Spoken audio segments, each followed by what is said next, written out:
So this is what I've talked about. So here, you should achieve with a special instrument. That was the first one. And then it's best to have a few goals. But economists like, well, they don't necessarily agree. So they say sometimes it is more efficient to protect the environment by distorting competition.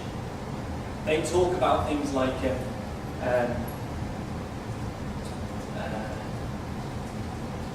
governments don't know enough sometimes when they're regulating. The companies know much more about what levels of environmental protection can be achieved.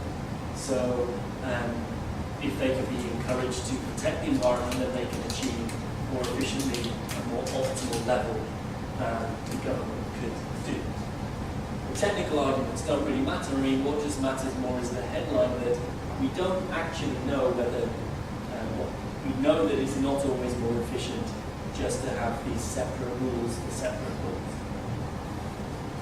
The second reason I have for not liking Professor Wish's economic arguments is a pragmatic reason. And that is just that, government is very busy, isn't it? They're always arguing about having more holiday and having higher pay. And they don't always have time to make lots of rules to help people. So they wouldn't always have time to make laws to achieve these environmental and cultural goals in specific cases. So often, the only way that these goals would be achieved is in competition or other decisions that can take account of a range of different factors. So that's the second point. It's a pragmatic argument. It's that, Professor Wish is saying, just use competition law for competition and make other laws for other goals. But if the reality is that government won't make these other laws for other goals because it's too busy, then maybe it's not a good idea to leave them. Maybe it is. I mean, maybe government doesn't do it because they don't agree. That's a different thought. But pragmatically, they're not always going to achieve. And then the last point is a process value. And this is something that I talked about kind of briefly before. Consumer welfare, we can divide sort of what law's trying to do into two main things. So we can talk about consequentialist values, so the outcomes of laws, we can focus on that. And we can talk about deontological values, which are process values, which are core to the way law works. And we know that law is not only about consequentialist values. In fact, it's hard to think about an area of law that's only about consequentialist values. Nearly all law would be criticized for ignoring the process values, the deontological law, things like justice and fairness.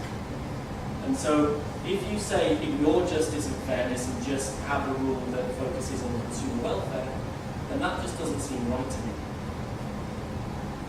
We need to take account of these deontological values as well.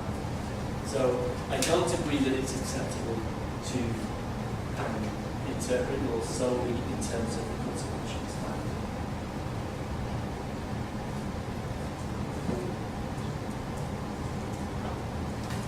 Does that make sense? Those are the economic arguments. Richard Wish says it's much more efficient just to focus on one goal, and I'm saying basically three things. It's not always more efficient. Even if it is, pragmatically, the state won't legislate for these other goals always. So if we want to achieve them, we maybe have to use a less efficient instrument. And then thirdly, I don't think law should only be about efficiency. It should also be about process value. Right. Actually, does anyone mind if I just stop doing the slides and just do the black one? Because I've lost my. Does anyone know how to achieve that?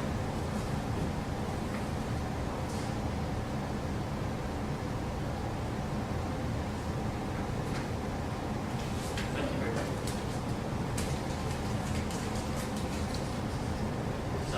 Yeah. It's amazing. Just like this going up and down.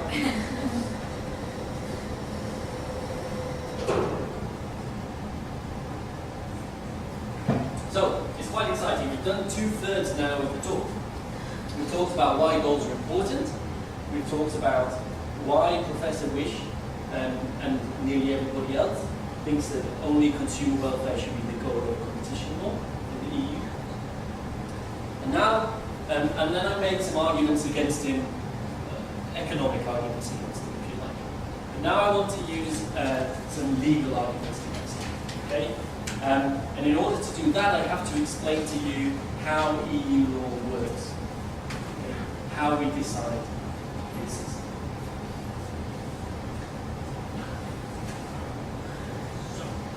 And there's basically three ways that the court decides cases.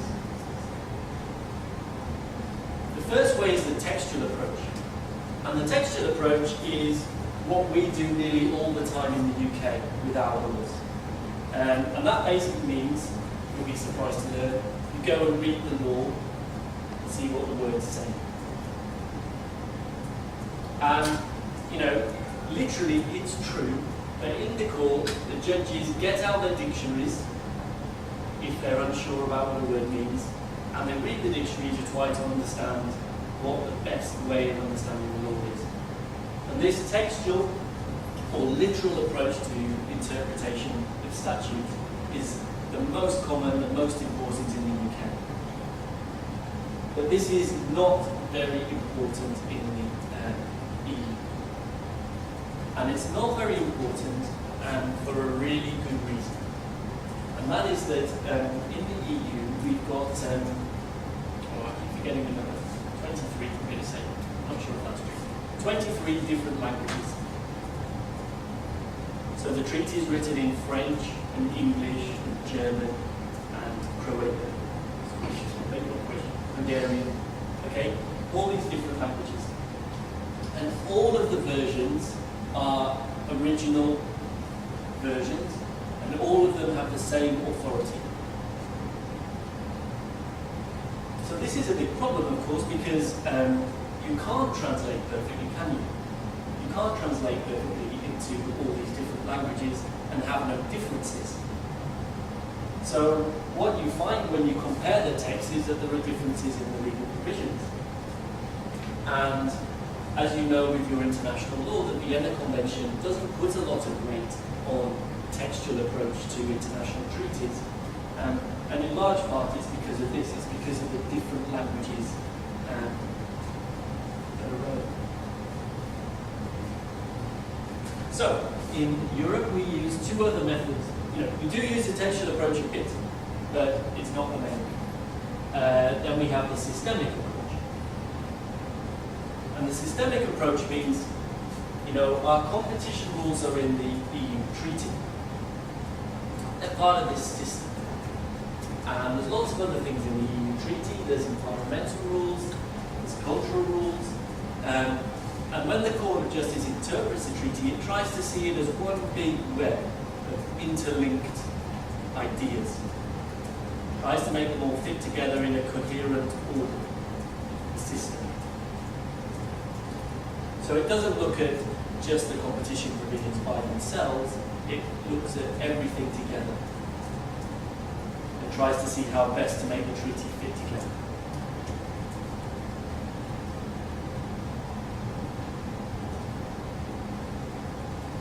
And then this is the third way that we interpret the treaty.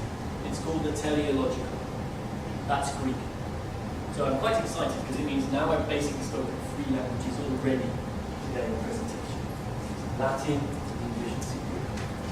And teleological comes from the telos, or the goals of the law. And this, in the hard cases, this is the really the way the court normally uses to interpret. So I think this is probably what happens quite a lot in Brazil, no? That the court, when it's trying to interpret statute, will go and look at the early clauses, the preamble that explains what the law is trying to do, and it tries to interpret the law in light of these goals. This happens a lot in French law and Italian law and all that other stuff. We don't really do that in the UK, because actually we don't have the preamble in our law. But in Europe, they use it. So those are the 3 ways that we interpret EU law, in EU law. And I just want to explore in a bit more detail now why that matters for Professor Wish.